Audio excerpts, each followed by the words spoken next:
shape. Okay. Okay, I'm rolling. Okay. I'm rolling. Okay. All right.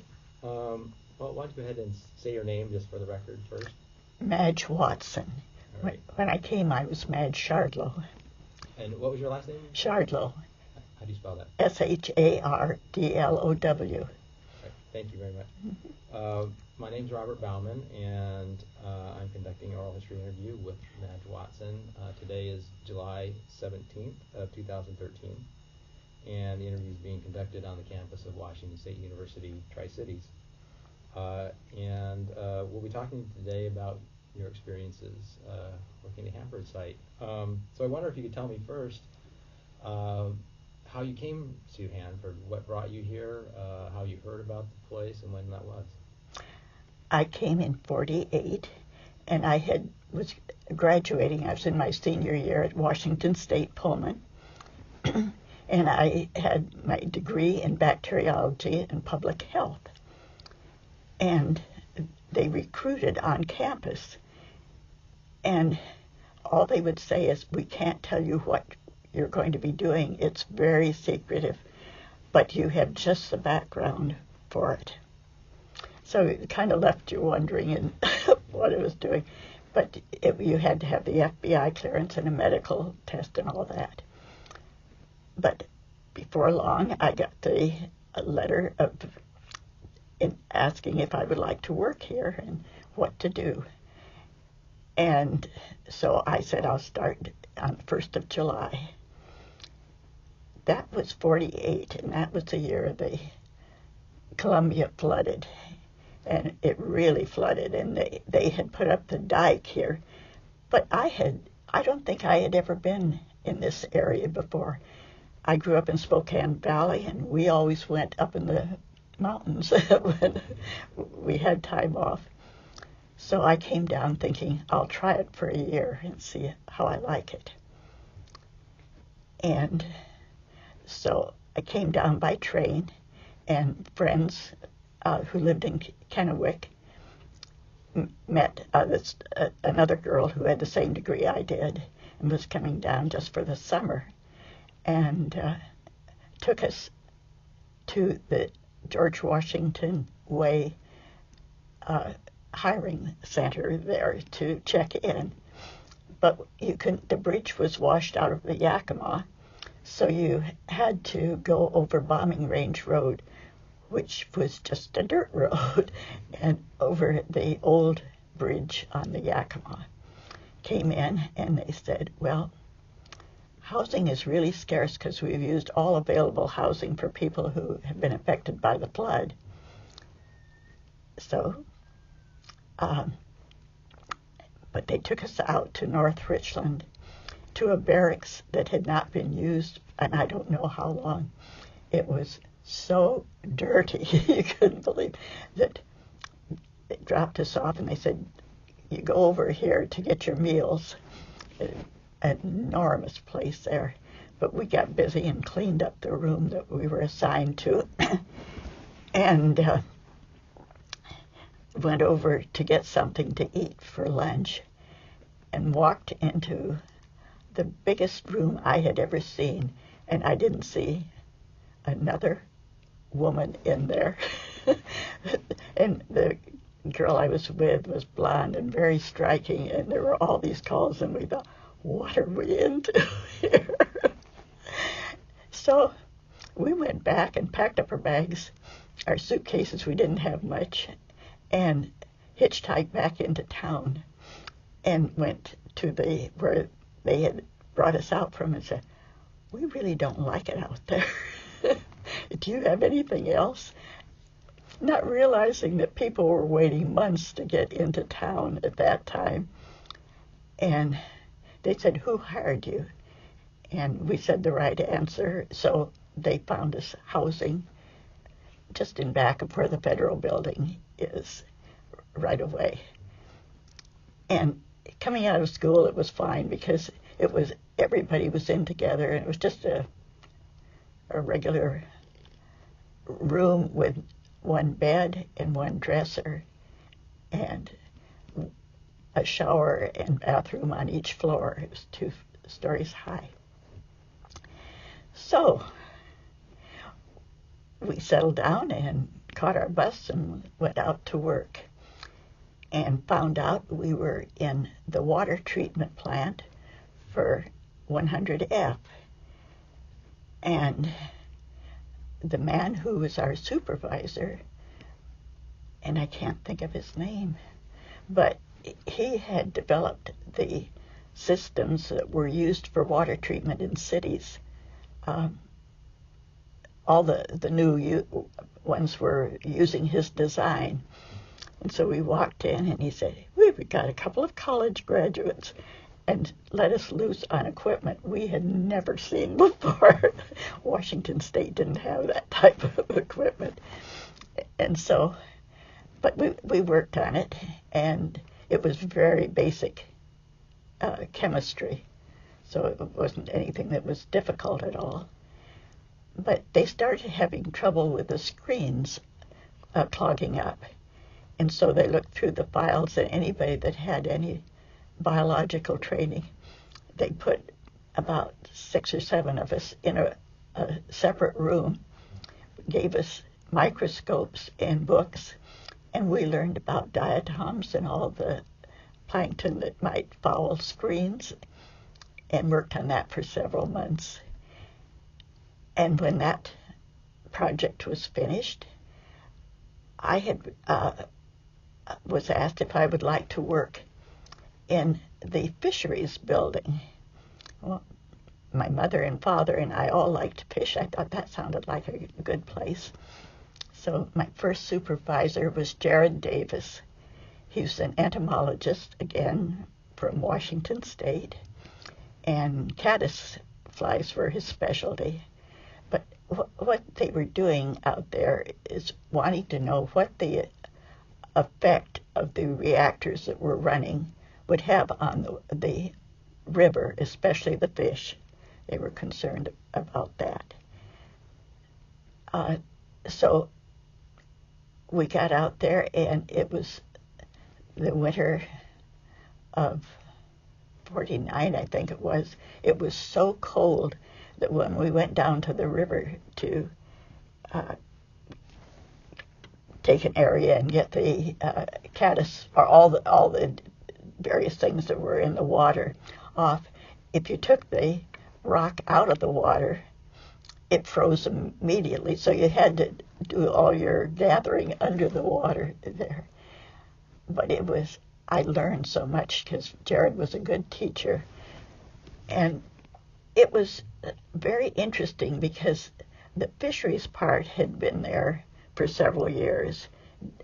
Dr. Foster, Dick Foster, was in charge of that. He'd come from the University of Washington, and to know exactly what was happening on the river from the many reactors that were taking the water in and coming out radioactive on some of the things. They had to go through all the different stages of plankton, the insects, the algae, all the various things that were in the river. And so it was really exciting.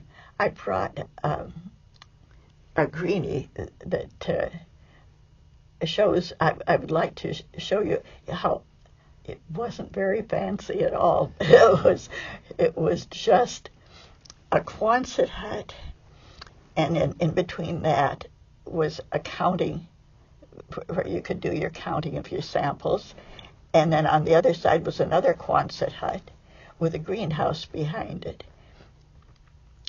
And they were just getting started. Everybody was new.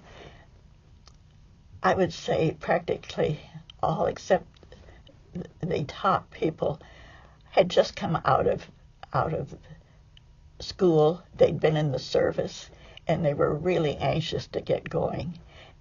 There was very little known about the effect of radiation on anything at that time. So it was all brand new. And if there was anything known, it was classified, and you had to get it out of the classified material on it. So we did everything.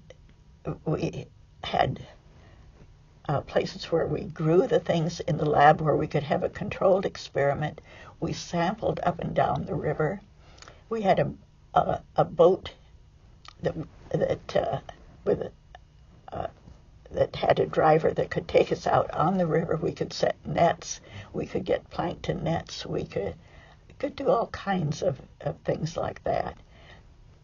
So every day was new and different, and everything you did led to something else that you wanted to try and find out why, what was happening. And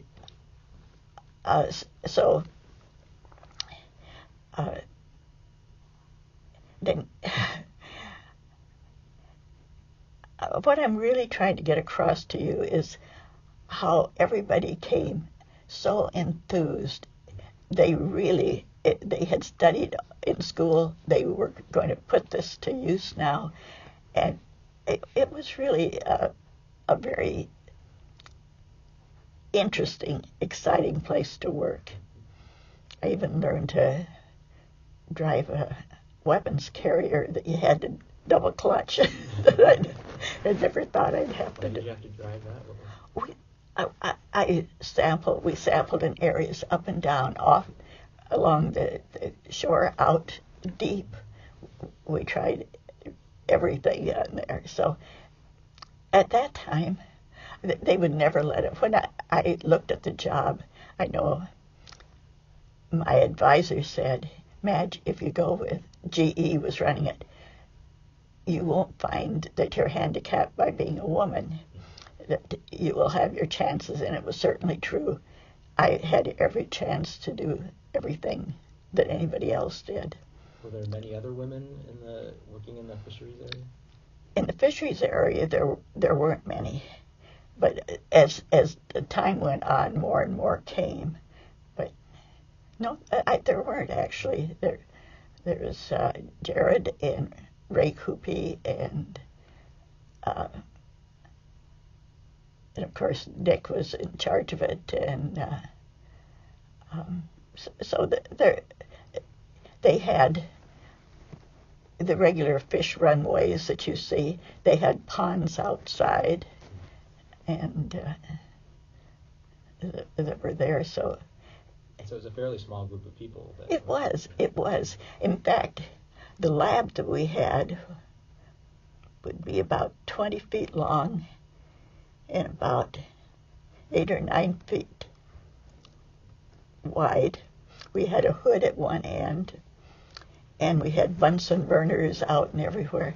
And I remember that one of the men that was there was, I had hair that was very long, and he was sure I was going to go up in flames.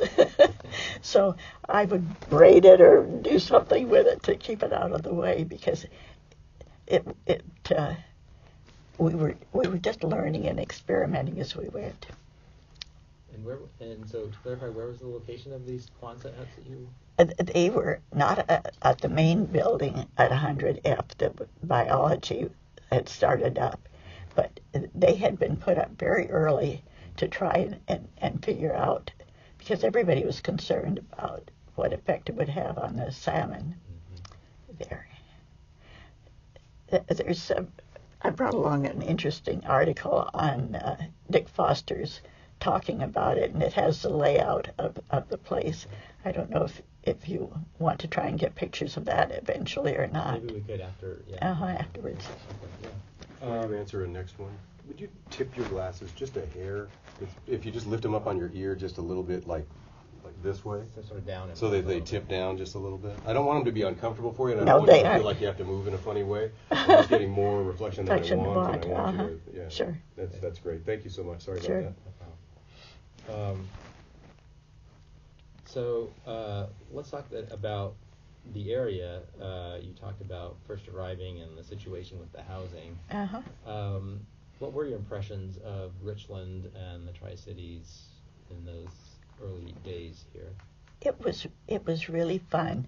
Living in the dorm, they had so much trouble losing people because of the dust storms, and it was pretty primitive conditions, all right, but that they put on classes every night because there was no recreation here for anybody. So I took accounting, I took fly tying, I took hat making, I did all kinds of different things. But you only stayed in town about 2 weekends out of the whole year. People didn't have cars then, which would seem so strange to my grandchildren, but they didn't. But everybody had an FBI clearance, so where you worked, they would put up where they were. The ones with cars would put up where they were going, and you signed up, and then you went with them. So I went in every direction there was from here, going places, all with people that. So how did you get to the site? Did you take buses then? Is that how you got to and from the site? Or? Yes, you got up and you had a bus that came by and took you to. There's still the bus transfer station there, and it was much, much larger, of course, at that time. And you got it on there. And it was really interesting because there were so few women going out to the areas that very often the men would stand aside and let the women on first. I'm sure that doesn't happen anymore, but it did then.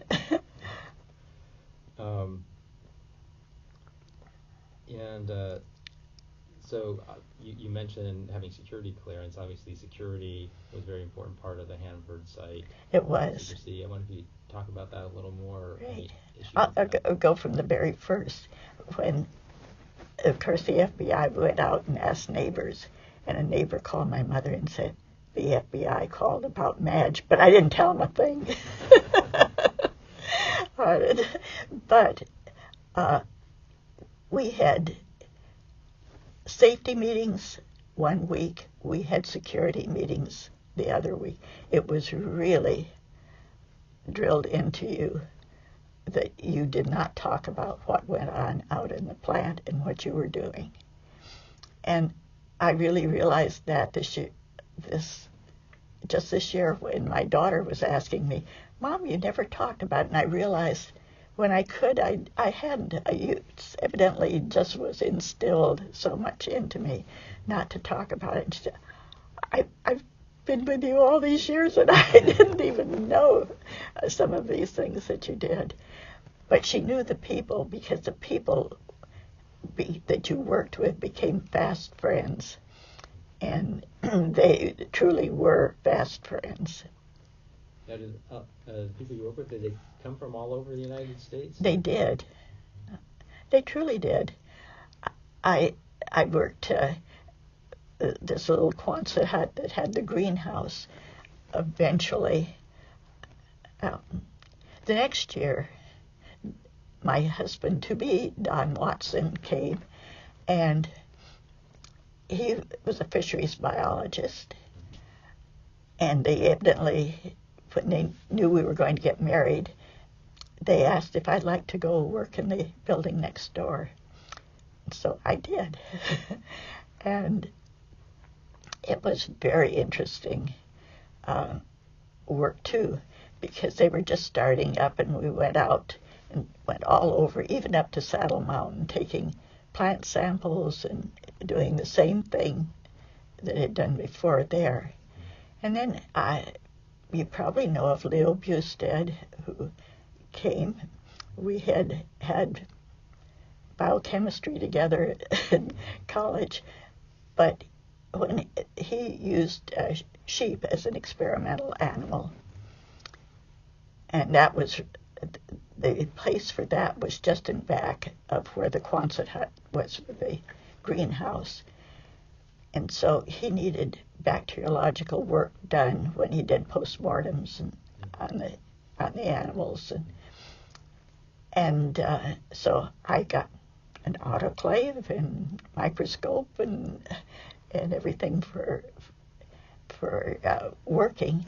And it was interesting because there had been a close collaboration between Cadillac Hospital and here out in the area. And so they did blood work every couple of weeks on everybody too. Not that often, maybe once a month. And there, so you got to know them. But it was good. You didn't have to have everything here. You could get the auger that you needed, the various dyes and things like that from the hospital. So all the different groups worked together very well. And so Cadillac would do blood tests on everyone fairly regularly? Is that what you're... I assume it was Cadillac that did it. They had... I really don't know for sure now whether they came out to the area. You didn't go in there. They came out the area and you just did that. But I know that we worked very closely with Cadillac and some of the people that worked there were the staff of the hospital too out there. So it was very much a collaborative effort. Now you mentioned your husband was a fisheries biologist. Did you meet at work then? We did meet at work. He took me fishing, and I caught a fish with a fly I tied myself, and we were married within 5 months. So I imagine that most of the people you knew in Richland were connected to Hanford in some way, worked there. They were in every kind of things. You got on the bus. The first time when I got on the bus, I sat down on an aisle seat, and one of the fellows said, "Do you play bridge?" I said, "Yes." He said, "Good, turn around." And out comes the boards they had that would fit between the seats on the aisle there. And so you always had the seat waiting for you there to do that. I wonder if you could talk about maybe what were sort of most rewarding parts of the work you did, or maybe some most challenging aspects of the work. I worked with a series of people. After I had worked there and worked with on Leo and then with Dr. Berry on another part, I went up to the main offices and I worked with Dr. Porter, Dr. John Porter. He was growing algae, single-cell algae, to do the biochemistry using radioactive materials on there. And it was really interesting because I learned an aspect. I'd had the medical part, but I hadn't had it using it as experimental. And in all these, it was like being in grad school. You were paid for what you were doing, but you learned so much with everything you learned. And I think all of us just felt challenged. And so how long did you work at Hanford, and at what point did you stop working, and why? When I was expecting my first child, then I stopped working, and I did not go back, but I have, over the years, used so much of what I learned. I was interested in League of Women Voters, and that was at the time the Clean Water Act was doing, and I handed out petitions, and I set up. I attended the meeting on the Columbia as a representative from the local league, and then was asked to set up one on the Snake and on the Yakima River, where we got all the users of water. And since my father and mother had a fruit and vegetable farm that was irrigated, I certainly knew the farming end of it. And what we were trying to do was get people together to understand water and the uses of the water. And one of the things that I was proudest of was the fact that it was the first time an Indian nation had accepted and taken responsibility for attending.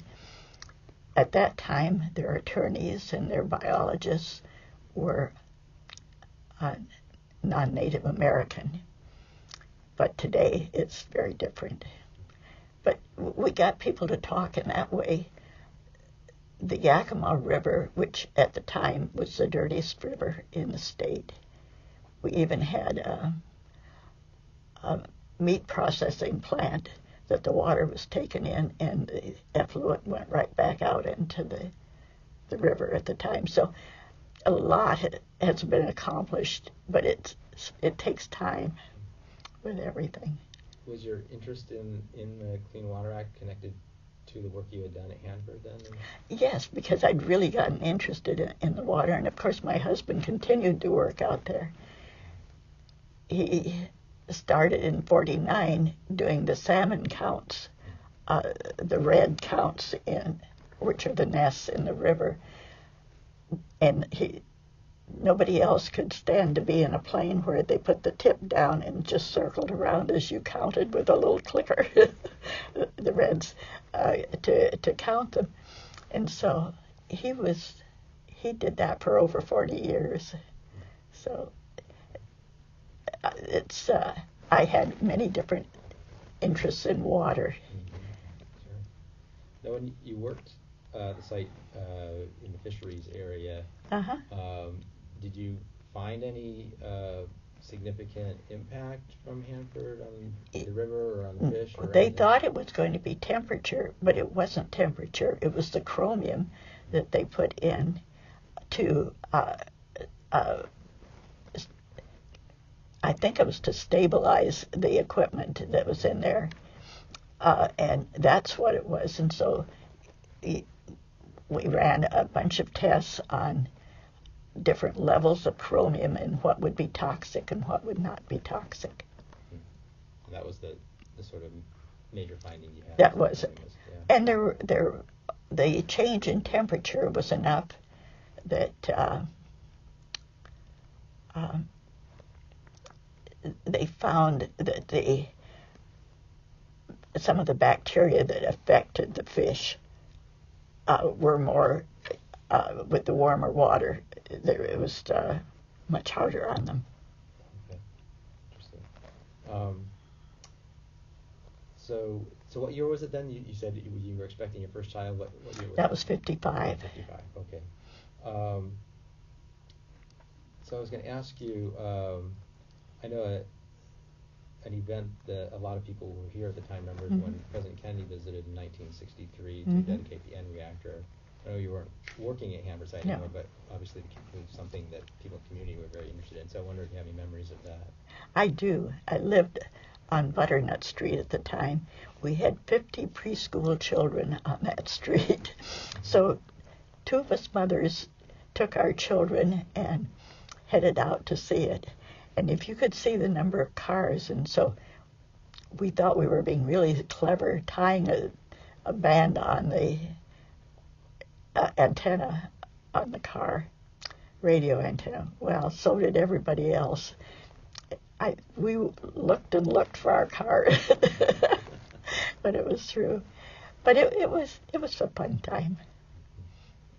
Was anything, any major events, other dignitaries visiting, or sort of incidents, or anything that sort of stands out during your time working there that you remember? Well, you did meet just about everybody because there were so few when I was there that they came through and looking to see what was being done, and so you got to meet them. But what really stands out in my mind is how everybody cooperated. It really was. It was a fun way to do it. Yeah.